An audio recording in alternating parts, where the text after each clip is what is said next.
السلام عليكم ورحمة الله وبركاته.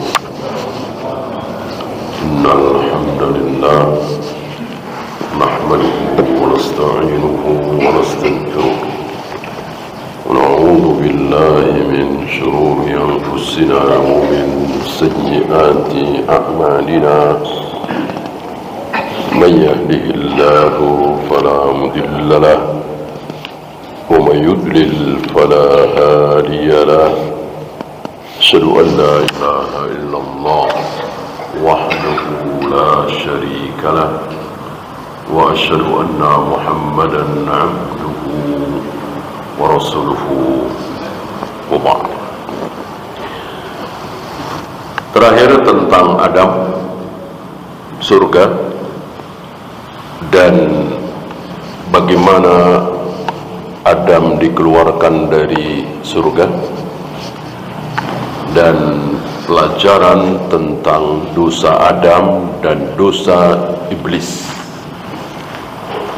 Yang satu ada larangan dilanggar, yang satu ada perintah tidak ditaati. Mana yang lebih besar dosanya? Yang pertama apa yang kedua? Yang kedua apa yang pertama? Yang tidak mau taat terhadap perintah, itu dosanya jauh lebih besar daripada melanggar larangan. Maka tidak sholat, tidak saum, dan seterusnya jauh lebih besar dosanya daripada berzina, minum khamr, berjudi, membunuh. Ya, itu kemarin sudah kita bahas. Ya, kita lanjut 26. Al-imanu bil masihid dajjal. Beriman bahwa kelak akan muncul Dajjal. Bukan beriman kepada Dajjal, bukan. Beriman meyakini bahwa Dajjal itu betul-betul ada, akan datang. Bukan simbol. Ada beberapa kaum muslimin yang mengatakan Dajjal itu simbol saja. Bahkan ada yang mengatakan Dajjal itu ya Amerika, itu Dajjal sudah ada sekarang katanya. Di mana Amerika? Kata Nabi, rambutnya keriting. Dajjal itu rambutnya keriting. Di mana Amerika rambutnya keriting? Matanya buta sebelah. Ada takwil oleh sebagian mereka bahwa Amerika itu memang buta sebelahnya. Di keningnya ada tulisan kafara, kafir. Bisa dibaca oleh siapapun yang beriman, mau dia bisa baca tulis atau buta huruf, tahu. Nah, sebaliknya yang bisa baca tulis nggak bisa baca kalau dia tidak beriman. Ya, badannya gempal, mirip Abdul Uzza bin Qattan. Ada di zaman jahiliyah seorang laki-laki bernama Abdul Uzza bin Qattan. Ya, Dajjal mirip-mirip dia, kata Nabi alaihi salatu wassalam. Kan orang itu ada yang mirip ya, si A mirip si B, si A mirip si C, ada. Nah, kira-kira begitu. Nabi berapa kali mau nyebut tentang kemiripan wajah. Nabi Isa mirip siapa?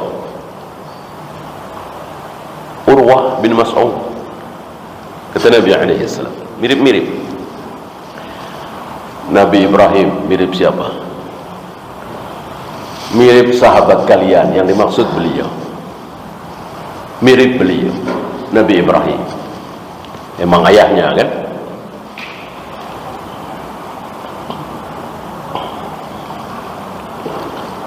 Nabi Musa mirip orang-orang jahat.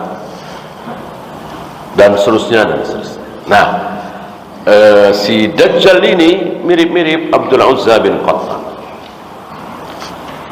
Maka jelas Dajjal ini apa? Manusia, bukan simbol satu negeri, satu kekuatan, sebuah konspirasi apalah. Dajjal betul-betul manusia, lahir dari seorang ibu,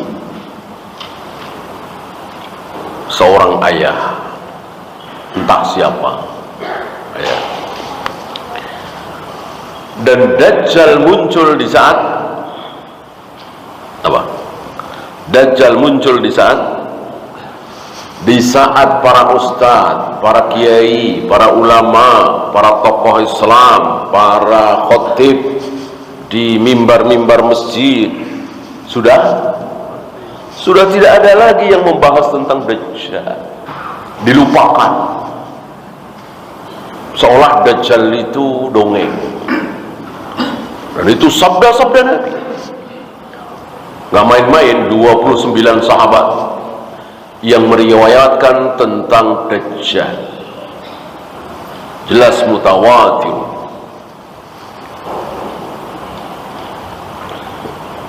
Maka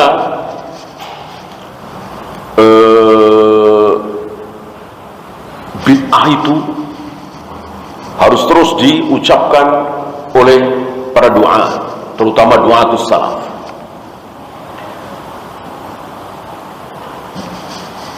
Kaum muslimin harus diperingatkan akan ada bid'ah, syirik, begini. Kalau tidak, ya bernasib seperti Dajjal.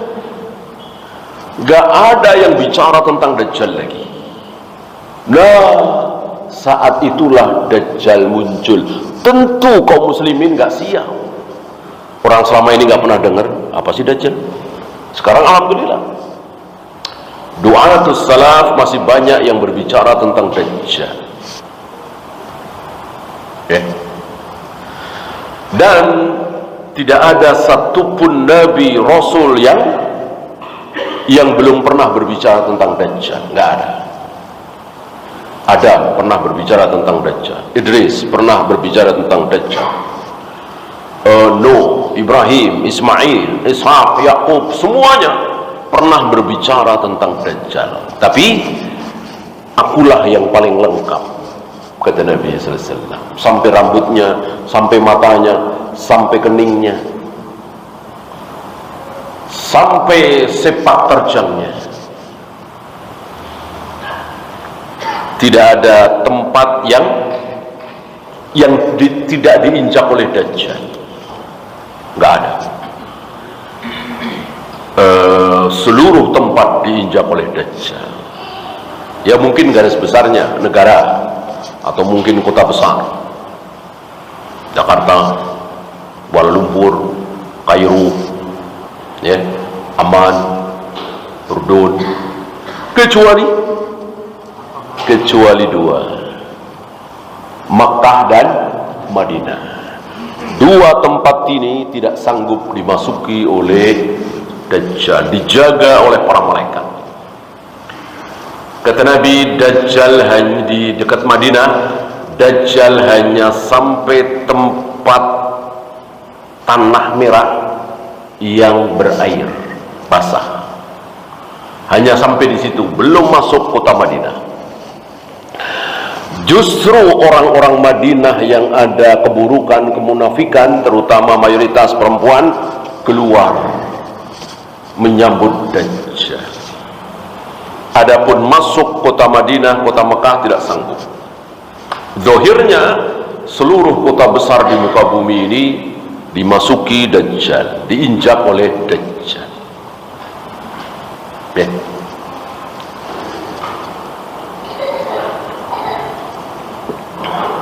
Bahkan di akhir zaman nanti Allah lebih menyukai binatang buas terutama, daripada orang kafir. Allah tidak rela Mekah dan Madinah dimasuki oleh orang kafir, tapi Allah rela Mekah dan Madinah dimasuki binatang, terutama binatang buas. Ya, ini akhir zaman nanti, sudah mendekati kiamat. Ada dua kota haram ini, dua kota suci ini, betul-betul tempat yang paling dicintai oleh Allah. Allah tidak rela diinjak oleh orang-orang kafir. Maka binatang-binatang, terutama binatang buas, berkumpul di situ, sehingga orang-orang kafir tidak tertarik masuk ke situ. Orang-orang Islam sudah mati semua lewat angin yang lembut itu, lewat ketiak itu. Ini sudah akhir zaman, jauh setelah Dajjal. Ya, kalau Dajjal kan masih ada Imam Mahdi, Nabi Isa, kaum muslimin. Ini di akhir zaman sudah nggak ada yang beriman lagi. Tinggal apa istilahnya waktu itu? Syirorun nas, seburuk-buruk manusia. Jadi seburuk-buruk manusia ada di mana? Di awal apa di akhir? Di akhir. Di awal luar biasa, nggak ada satupun yang berbuat syirik, ya kan? Semuanya mentauhidkan Allah. Itu manusia-manusia awal. Ya terang aja, awal manusia di muka bumi kan Adam dan Hawa, dua-duanya bertauhid. Punya anak kembar, kembar lagi, kembar lagi, kembar lagi, kembar lagi, entah berapa pasang, tentu semuanya bertauhid. Punya cucu, punya cicit, terus anaknya cicit, cucunya cicit, cicitnya cicit, terus semuanya bertauhid semua. Sampai 10 abad, 1000 tahun kira-kira. Hari itu nggak ada satupun orang Hindu, orang Buddha, Konghucu, Yahudi, Nasrani, apalagi ateis, nggak ada. Seluruh manusia Muslim beriman. Belum ada jimat, keris, dukun, nggak ada. Syahwat ada, ya, berzina misalnya, minum khamr misalnya, berjudi misalnya, bahkan abang membunuh adiknya kan, di awal-awal kan, ada. Tapi syirik tidak ada. Itulah manusia awal. Adapun manusia akhir justru buruk seburuk-buruknya. Syirorun nas, dikatakan manusia seperti keledai liar.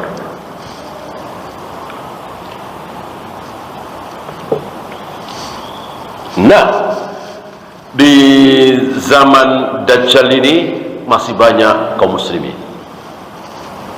tapi banyak yang terkecoh, banyak yang tertipu oleh Dajjal ini. Ya gimana gak tertipu ketika Dajjal melewati satu tempat yang gersang, tandus, kering. Tiba-tiba Dajjal berteriak, "Ukhruj min kunuzik." Wahai bumi, keluarkan perbendaharanmu. Tiba-tiba tumbuh tanaman-tanaman, pepohonan yang luar biasa, menjadi hijau, subur, makmur. Siapa yang enggak terkecoh? Ya. Sebaliknya, ketika Dajjal melewati satu tempat, satu negeri yang subur, hijau, makmur, tapi Dajjal marah dengan penduduknya. Mungkin pada lari gitu ya, karena memang Nabi menyuruh kita menjauhi apa mendekati, menjauhi. Jika engkau mendengar Dajjal ada di timur, maka larilah ke barat. Jika engkau mendengar Dajjal ada di barat, larilah ke timur. Dan kalau bisa tinggallah di dua kota itu. Nah, ketika Dajjal murka, marah terhadap penduduk negeri itu yang hijau, yang subur, yang makmur itu, langsung Dajjal berteriak, "Amsik min kunuzik." Tahanlah perbendaharaan. Tiba-tiba menjadi gersang, kering, tandus. Maka sedikit sekali kaum muslimin yang selamat. Sampai dikatakan yusbihur rajulu mu'minan wa yumsi kafiran. Seseorang pagi-pagi masih beriman, sore hari ketemu Dajjal, kafir. Wa yumsir rajulu mu'minan wa yumsir rajulu wa yusbihu kafiran. Sore hari masih beriman, besok paginya ketemu Dajjal, kafir. Ya, saking dahsyatnya fitnah Dajjal. Dan tidak ada fitnah lebih besar dari Dajjal itu. Dari mulai Adam dan Hawa diturunkan di muka bumi sampai hari kiamat, fitnah terbesar, godaan terbesar, tipuan terbesar adalah Dajjal. Ya.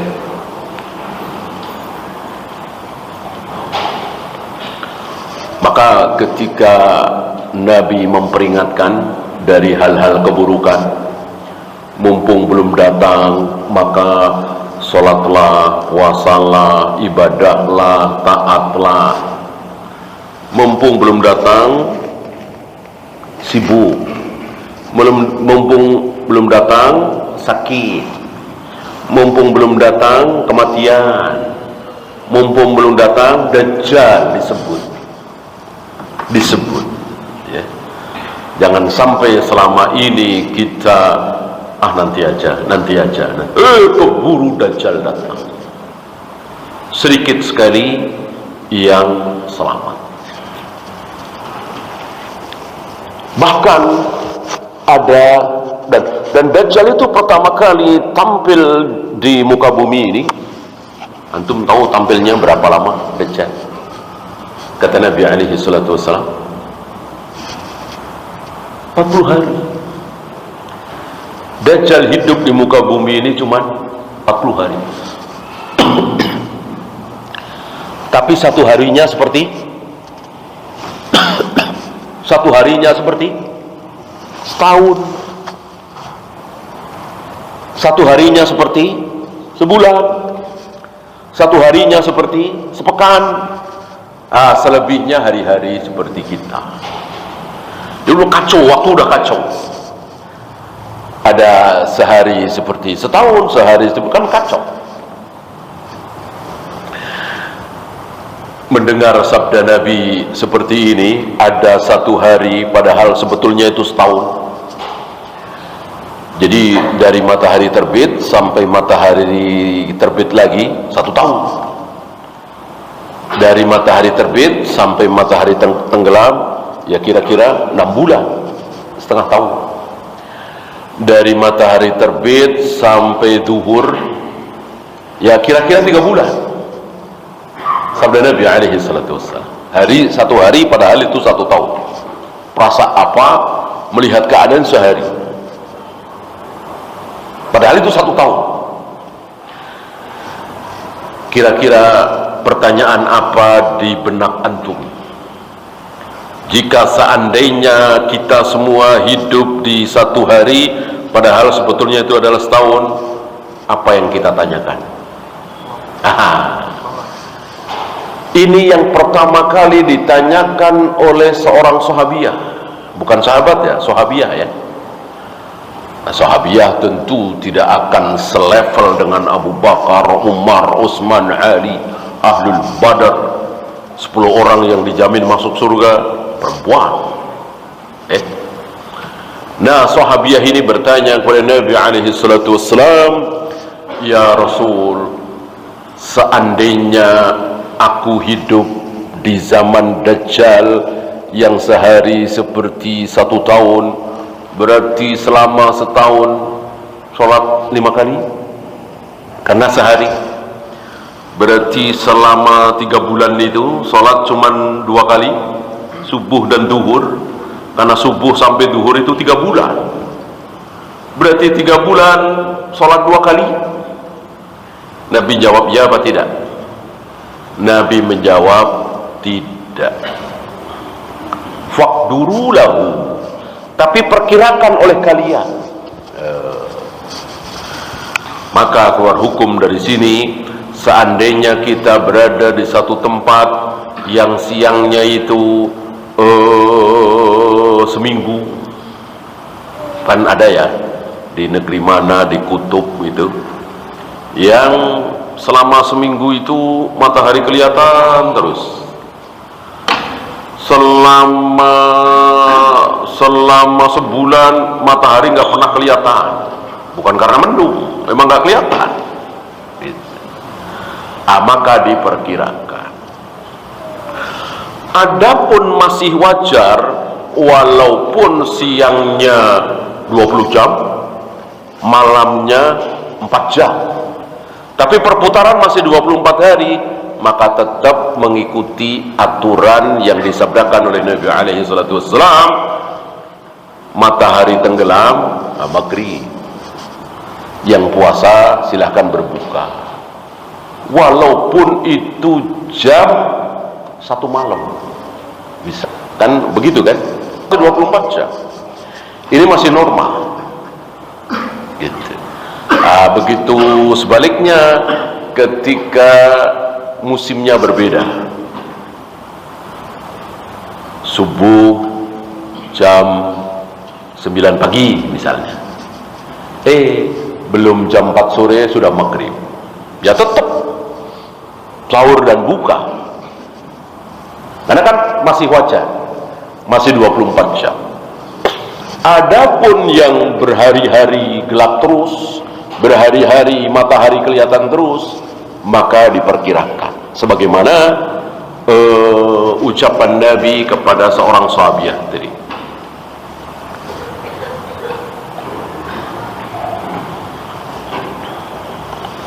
Jadi mungkin ya sekarang kan ada jam ya, nanti tinggal lihat saja jam ya, misalnya 4:30 subuh, salat subuh, 5:30, 5:30, 6:30, 7:30, 7:30, terus sampai jam 12 zuhur, salat zuhur walaupun suasananya masih subuh gitu. Nanti jam 3 atau 3:04 salat asar, jam 6 salat maghrib, jam 7 atau 7:30 salat isya, terus salat subuh lagi walaupun suasana masih seperti itu ya. Sabda Nabi alaihi salatu wassalam. Nah, siapakah yang selamat dari fitnah Dajjal? Nah, sedikit sekali. Bahkan yang disabdakan oleh Nabi cuma satu. Yang ketemu ya, ketemu Dajjal tapi tidak nyembah Dajjal. Yang disabdakan oleh Nabi, contoh maksudnya satu. Seorang pemuda Arab. Ya. Selebihnya luar biasa. Disembah itu Dajjal. Karena Dajjal itu tidak muncul tiba-tiba saya Tuhan, sembahlah aku. Tidak. Sebagaimana setan, sebagaimana iblis. Setan iblis itu datang kepada seorang santri misalnya yang tiap hari bergelut dengan Al-Quran, ilmu, fikih, tafsir, dibisikin oleh setan iblis, ayo sekali-sekali berzina, minum khamar. Betul? Tidak. Bodoh itu kalau setan seperti itu tidak lihai. Setan lihai, iblis pintar. Ya mungkin pas pulang melihat tetangganya belum pakai jilbab, kata setan, deketin dia, kasihan, cantik-cantik tapi nggak mau pakai jilbab. Ya, deketin, ngobrol dulu gitu. Nah, terus akhirnya ada kemauan, deketin terus biar dia mau pakai jilbab, mau sholat gitu. Biar nyaman ngobrolnya, jangan di rumah, cari tempat yang enak. Pelan-pelan begitu cara setan, cara iblis ya. Akhirnya berzina ya. Dajjal pun seperti itu. Dajjal tidak tampil di muka bumi tiba-tiba teriak aku Tuhan, sembahlah aku. Tidak. Dajjal pertama kali tampil di muka bumi menipu kaum muslimin. Tidak menipu orang kafir ya, ngapain orang kafir ditipu, sudah ketipu ya. Orang kafir yang Buddha, yang Hindu, yang Konghucu nggak ditipu. Incaran Dajjal adalah anak setan kan, kaum muslimin yang menyembah Allah. Maka Dajjal pertama kali tampil sebagai seorang saleh, ngajak sholat, ngajak saum, ngajak baca Al-Quran, ngajak kebaikan. Jangan berzina, jangan minum khamr, jangan berjudi. Ketika mayoritas kaum muslimin sudah jatuh hati, jatuh cinta, lama-lama mengaku sebagai nabi dan dipercaya karena memang ilmu sudah betul-betul rusak. Akhirnya lama-lama mengaku Tuhan dan disembah. Dan begitulah setan, begitulah iblis. Ketika menggoda manusia, menipu manusia itu pelan-pelan, dibikin tidak berasa, tidak sadar.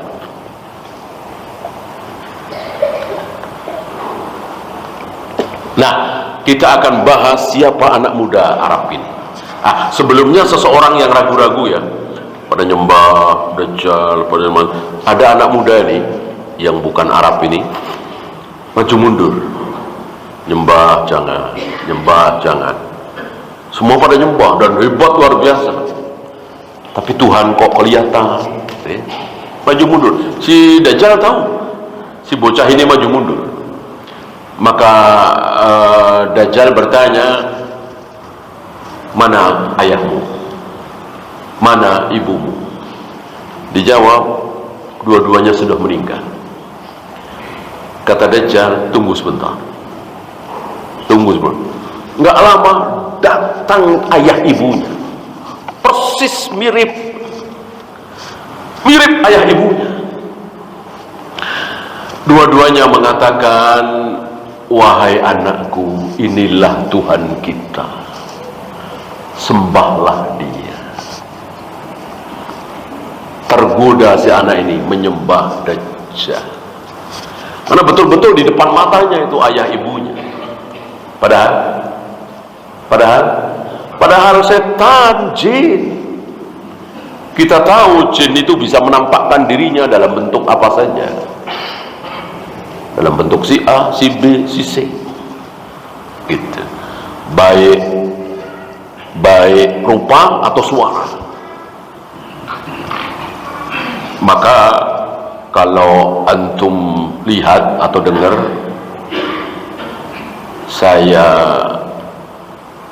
Ahmad misalnya yang mati dibunuh ya, jangan sekali-kali percaya ya, saya yang waktu itu dibunuh, yang bunuh saya si Anu. Jangan sekali-kali percaya ya.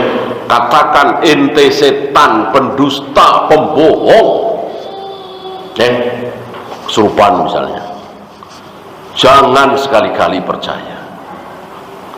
Pasti bukan dia, pasti bukan si Ahmad, si Anu. Nggak mungkin orang yang sudah mati sempet-sempetnya ngeluarin suara, apalagi rupa. Itu setan, itu jin. Hari ini kaum muslimin tertipu, mau ditipu oleh para jin, para setan itu. Wa bainahuma barzakhun ila yaumi yub'atsun. Antara orang yang hidup dengan orang yang mati itu ada apa? Ada barzakh. Barzakh itu dinding tebal yang tidak mungkin bisa ditembus. Artinya antara yang hidup dengan yang mati tidak mungkin ada hubungan komunikasi dalam bentuk apapun, termasuk mimpi. Ketika antum mimpi ngobrol dengan kakek antum yang sudah meninggal, itu bukan kakek antum. Bukan berarti antum betul-betul sedang ngobrol berhubungan dengan kakek antum, tidak. Itu ya namanya juga mimpi. Bisa setan. Kalau kakek antum nyuruh antum motong jenggot misalnya, kakek antum nyuruh antum untuk kerja di bank ribawi misalnya, ya jelas itu setan. Jelas. Bahkan dalam mimpinya dia ngaku Imam Syafi'i misalnya, ngaku Imam Bukhari misalnya. Setan, pasti setan kalau menyuruh keburukan, ya.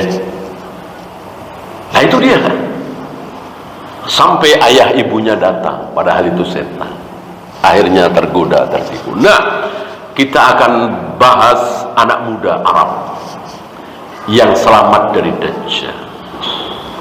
Ternyata anak muda ini bacaannya apa? Bacaannya Sahih Bukhari, Sahih Muslim, Sunan Abu Daud, Nasai, Tirmidzi, Musnad Ahmad.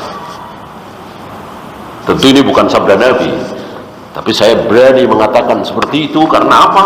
Dia tahu bahwa ini Dajjal. Tahu dari mana? Kalau bukan dari Bukhari, Muslim, Abu Daud, Nasai, Tirmidzi, Musnad Ahmad, Sunan Abdul Razak dan lain-lain. Belajar ilmu, belajar sunnah. Ya, maka ketika yang lain apa istilahnya kelepek-kelepek nyembah Dajjal, tergoda, ini anak muda Arab ini dengan lantangnya, dengan mantapnya mengatakan, anta Dajjal, anta kazzab, engkau adalah Dajjal, si pendusta itu. Karena dia yakin, oh ada tulisan kafara, matanya buta sebelah, bukan matanya satu ya, matanya dua, yang sebelah buta seperti anggur kering, kata Nabi alaihi salatu wassalam. Rambutnya keriting begini. Tahu dari mana? Dari sabda Nabi alaihi salatu wassalam. Berarti jelas anak muda Arab ini belajar sunnah, ya. Dan begitulah orang yang berilmu. Salah satu ciri orang yang berilmu itu apa? Mantap, yakin. Walaupun berhadapan dengan ribuan bahkan jutaan manusia, tahlilan, muludan, manakiban, menghafal sifat 20, dia mengatakan sesat. Kenapa? Dia tahu dengan ilmunya, yakin, baik ilmu akhirat ataupun ilmu dunia.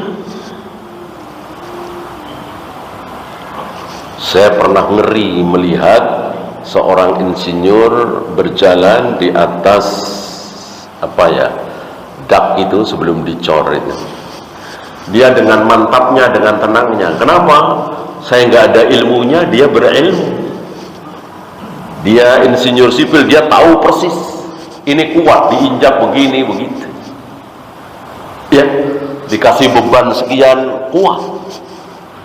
Ya, seperti kita lihat pembangunan jembatan tanpa tiang di atas tol, kita ngeri, kita nggak tahu ilmunya. Yang tahu ilmunya tenang, mantap, nggak ragu-ragu gitu. Maka kalau antum berilmu jangan ragu-ragu. Ragu-ragu itu sifat orang bodoh, ya. Orang berilmu yakin. Nah, salah satunya anak muda Arab ini yakin betul bahwa yang di hadapan dia adalah seorang pendusta, Dajjal, yang disabdakan oleh Nabi alaihi salatu wassalam. Ya. Lalu marahlah si Dajjal ini.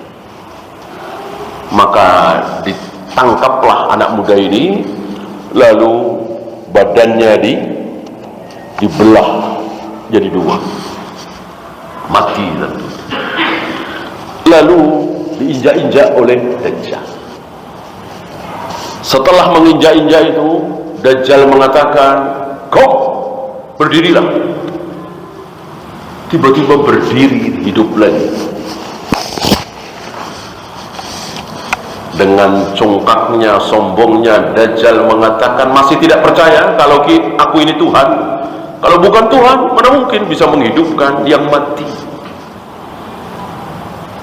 Anak muda ini menjawab, tadi, sebelum engkau bunuh aku, sebelum engkau injak-injak aku, dan akhirnya engkau menghidupkan aku lagi, tadi, sebelum itu semua, aku yakin betul bahwa engkau Dajjal. Sekarang aku lebih yakin lagi bahwa engkau betul-betul Dajjal yang disabdakan oleh Nabi SAW. Aku tidak menyangka kalau anak muda Arab itu yang disabdakan oleh Nabi adalah aku sendiri. Aku nggak sangka. Semakin yakin, maka dengan mantapnya, dengan ilmunya, anak muda ini mengatakan, setelah ini engkau tidak akan bisa membunuh siapa-siapa dan tidak bisa menghidupkan lagi. Nah, istilah kita, hilanglah kehebatannya, kesaktiannya. Dan betul, Dajjal nggak tahu tentunya. Dajjal nggak tahu tentang ini. Maka Dajjal mau bunuh lagi, ini si anak muda, tiba-tiba badannya seperti besi baja, tidak mempan senjata apapun. Ya. Ini pelajaran yang sangat luar biasa, bahwa untuk selamat dari fitnah, selamat dari syubhat adalah harus dengan belajar sunnah. Bukan dengan rajin sholat, rajin saum, dermawan, berbakti kepada orang tua. Ada orang yang berbakti sekali kepada orang tua tapi terkena subhat, ada nggak? Banyak. Dermawan, bangun masjid di mana-mana, bangun pesantren di mana, tapi kena subhat, ada? Banyak. Rajin sholat, berjamaah, saum, Senin Kamis, bahkan puasa Daud, tapi terkena syubhat, adakah? Banyak. Yang tidak terkena syubhat siapa? Yang belajar sunnah, yang betul-betul belajar sunnah, dia selamat dari syubhat. Contohnya anak muda Arab ini. Ya. Maka sabarkan antum, terus belajar sunnah ini. Datang subhat selamat, datang subhat selamat. Karena subhat fitnah itu luar biasa. Nabi seperti hujan gerimis. Datang fitnah ini, hilang, datang yang lain. Ya. Hilang Khawarij, tenggelam, maksudnya bukan hilang sama sekali. Datang Qadariyah. Hilang, datang Jahmiyah. Hilang lagi, datang Rafidah. Belum hilang, datang yang lain lagi. Belum datang, bagus. Seperti hujan gerimis. Gimana kita bisa selamat? Ya. Satu-satunya cara, satu-satunya jalan adalah belajar sunnah, memahami sunnah. Adakah cara lain? Enggak ada. Tidak ada. Kecuali yang mengikut, ya sama aja ya, mengikut ya belajar ya. Seperti di masyarakat di Mekah Madinah misalnya, dari lahir ya ngikutin ayahnya, ngikutin kakeknya, ngikutin gurunya, insya Allah selamat. Guru-gurunya, ayahnya, kakeknya, semuanya ahlu sunnah. Nggak ada yang Asy'ariyah, nggak ada yang Maturidiyah, nggak ada yang Jahmiyah, nggak ada yang Jabariyah. Nah kalau negeri kita, ya mayoritas Asy'ariyah, Maturidiyah, Mu'tazilah banyak, Hizbiyyin, Harakiyyin. Gimana kita bisa selamat? Kalau tidak belajar sunnah, maka terus belajar dan jangan merasa sudah selamat, karena kita saksikan ya, tahun 90-an, nggak usah 90 lah, tahun 2000 lah, tahun 20 nggak ada satupun ustadz salaf, ustadz sunnah, sampai ke ikhwan-ikhwannya berbicara tentang politik di kajiannya. Ya, selamat ya. Pembicaraan politik ini itu ada di warung kopi, ada di warteg, ada di tempat-tempat ya seperti itu, kafe-kafe ya. Nggak ada di majelis ilmu.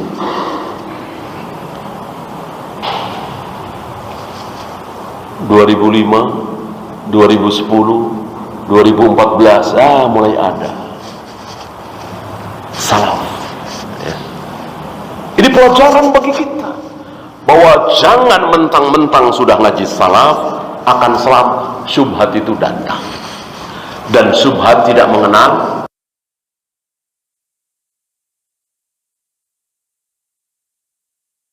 lulusan Mekah pasti selamat dari syubhat, seluruh syubhat lama. Tidak. Umlot, jenius selamat dari syubhat? Belum tentu. Ya. Maka terus kita berhati-hati dan terus belajar tentunya, gigit dengan gigi geram.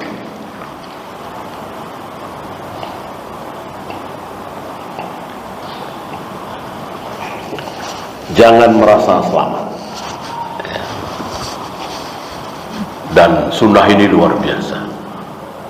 Belajar sunnah ini luar biasa. Belasan, bahkan mungkin puluhan permasalahan di negeri kita ini akan selesai dengan sunnah. Yang sering kita bahas, kemacetan di negeri kita ini, terutama di Jakarta ini, insya Allah akan berkurang jauh. Seandainya kaum muslimin di Jakarta ini, kita kaum muslimin lah, kita nggak usah bahas orang Buddha, Hindu, Konghucu, Nasrani, karena mayoritas kan kaum muslimin di Jakarta ini. Kaum muslimin di Jakarta ini mengamalkan sunnah,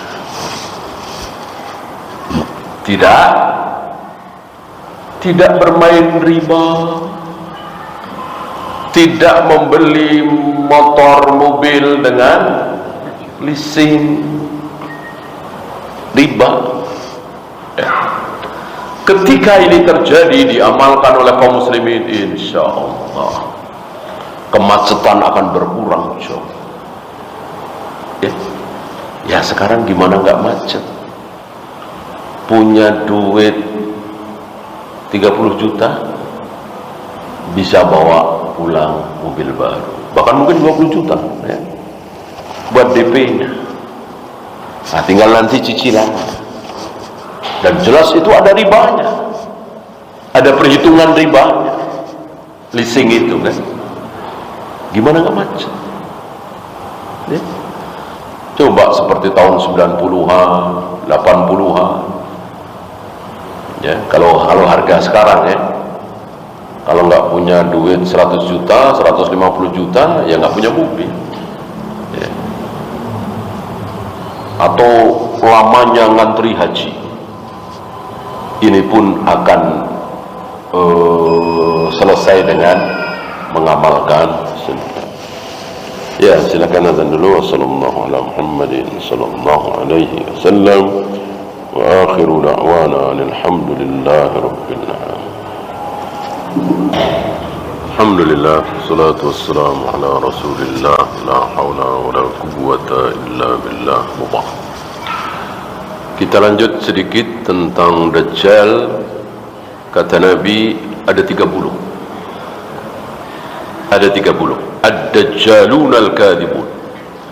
Dajjal pendusta. Yang kita bahas tadi yang terbesar, yang terakhir. Sebelum muncul Dajjal terbesar ini, akan muncul Dajjal lain, dan rata-rata mereka mengaku sebagai Nabi atau memalsukan hadis. Maka seringkali Imam Bukhari misalnya, Imam Muslim misalnya, Yahya bin Ma'in, Ali bin Madini, ketika mendapati seorang perawi yang pendusta, mendustakan sabda-sabda Nabi, maka tidak ragu-ragu mengatakan si Dajjal, Al-Kazzab Ad-Dajjal, si pendusta ya. Bahkan ada beberapa masyayikh yang menyebutkan Khomeini sebagai Dajjal. Apa ciri khasnya? Menipu. Dan yang ditipu bukan masalah dunia, nipu uang, nipu perusahaan, nipu tentang kesehatan, ini mending. Ya, dampaknya paling mati, bukan neraka. Ini menipu dan hasil tipuannya menyebabkan banyak orang masuk neraka. Ini yang lebih dahsyat. Fasu'ilu fa'aftau fadullu wa'adullu. Ditanya, menjawab tanpa ilmu, lalu sesat dan menyesatkan. Ini harus lebih diperingatkan. Maka jika antum tahu si fulan ini sesat, menyebarkan aliran sesat, yang hak dia bilang batil, yang batil dia bilang hak, yang sunnah dia bilang bid'ah, yang bid'ah dia bilang sunnah, selamatkan anak istri antum, peringatkan anak istri antum dari dia. Jangan dengar ceramah dia, jangan baca buku-buku dia, begitu. Karena ini jauh lebih berbahaya daripada penipu uang, penipu perusahaan dan seterusnya. Dan bisa dikatakan dajjal, ad-dajjalun al-kadhib. Dan sekali lagi, hanya dengan ilmu sunnah, mempelajari sunnah, kita akan selamat. Adakah cara lain? Tidak ada. Apa coba caranya?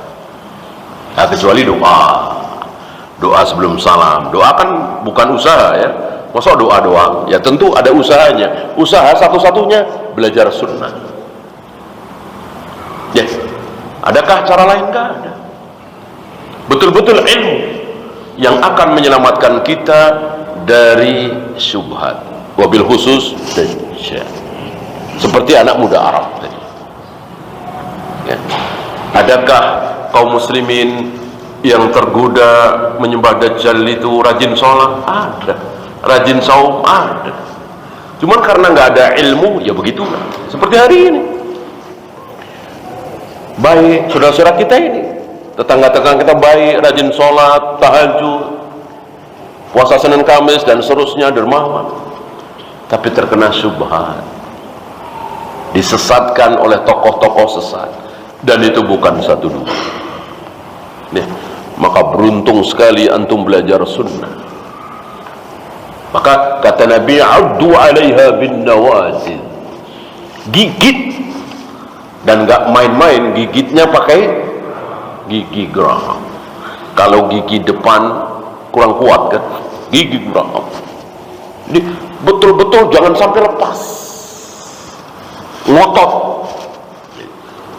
Dan kebenaran memang untuk dibela, untuk diamalkan, ya minimal kita dengan keluarga kita. Kalau kita tidak sanggup mengajak saudara jauh, tetangga, teman jauh, ya sudah, minimal anak istri kita jangan sampai terkena syubhat. Belajar sunnah, luar biasa sunnah ini. Hari ini banyak kaum muslimin yang sedang kebingungan, terutama para aparat, ya, tentang pemakaman. Harus nambah lagi, nambah lagi, nambah lagi. Kenapa? Karena nggak paham sunnah. Kalau paham sunnah nggak perlu nambah. Kalau tahu sunnahnya, tahu caranya, ya, ini luar biasa belajar sunnah.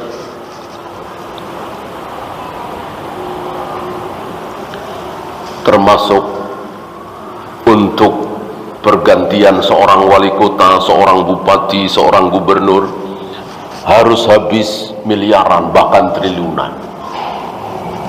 Belum gontok-gontokan, fitnah sana, fitnah sini, cacian, makian, hujatan. Kenapa? Karena mereka nggak paham sunnah. Coba paham sunnah seperti Abu Bakar, Umar, nggak ada keributan sedikit pun, tidak ada biaya yang dikeluarkan ketika pergantian khalifah. Apalagi cuman gubernur, apalagi cuman wali kota, cuman bupati, khalifah tanpa biaya. Kenapa? Pakai sunnah. Nah, kita nggak pakai sunnah Rasul dan para sahabat. Kita memakai sunnahnya Yahudi dan Nasrani. Pemilu, pilkada, berapa miliar, berapa triliun habis. Udah begitu penggantinya lebih baik, belum tentu. Habis miliaran triliunan, penggantinya belum tentu lebih baik. Apa enggak konyol ini? Kalau pasti lebih baik, barangkali ini belum tentu, malah mungkin lebih buruk ya. Kenapa?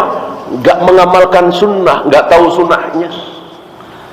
Cara pemilihan pemimpin itu, pergantian pemimpin itu, suksesi itu seperti apa, kita enggak tahu sunnahnya. Seandainya mengamalkan sunnah, insya Allah ya. Termasuk saudara-saudara kita yang punya uang 100 juta nih, bisa buat bayar ongkos naik haji, tapi harus menunggu 7 tahun lagi, 10 tahun lagi, ada yang 15 tahun lagi. Gara-gara apa? Sama, gara-gara nggak faham sunnah. Seandainya penguasa kita, wabil khusus depak, tahu sunnah, insya Allah tidak akan sampai 7 tahun, 5 tahun, bahkan mungkin langsung. Sebagaimana tahun 80-an, tahun 90-an kan punya uang langsung ya. Karena nggak mengamalkan sunnah. Berani riba ini jelas melanggar sunnah. Akhirnya kasihan saudara-saudara kita, punya uang 100 juta, 200 juta, tapi nggak bisa langsung berangkat. Kenapa? Karena yang punya uang cuman 7 juta, 5 juta ikut-ikutan. Itu dia, ikut-ikutan ngantri. Padahal wajib apa tidak? Tidak kan? Kita punya uang cuman 10 juta, wajib? Ya nggak wajib. Ngapain nyetor? Emang Allah senang dipuji oleh Allah? Hebat. Allah nggak suka. Sama ketika antum hujan lebat, cari payung, cari daun pisang untuk berangkat ke masjid sholat berjamaah, Allah senang? Nggak senang. Allah nggak bangga. La yukallifullahu nafsan illa wus'aha. Allah nggak suka melihat kita membebani diri kita dengan beban yang di luar kesanggupan kita. Allah nggak suka. Allah tidak mau melihat kita sholat, taat, saum, dan seterusnya dengan berdarah-darah, gemeteran, basah kuyup. Allah nggak suka. Allah nggak bangga ya. Allah maunya kita menyembah Allah itu nyaman, tenang ya, adem gitu. Maka bau dikit aja jangan ke masjid ya. Kan kita dilarang ke masjid kalau kita setelah makan, Nabi melarang kan, setelah makan basah, bawah. Wallahu a'lam. Iya, waktu habis, kita akhiri. Subhanallah wa bihamdika asyhadu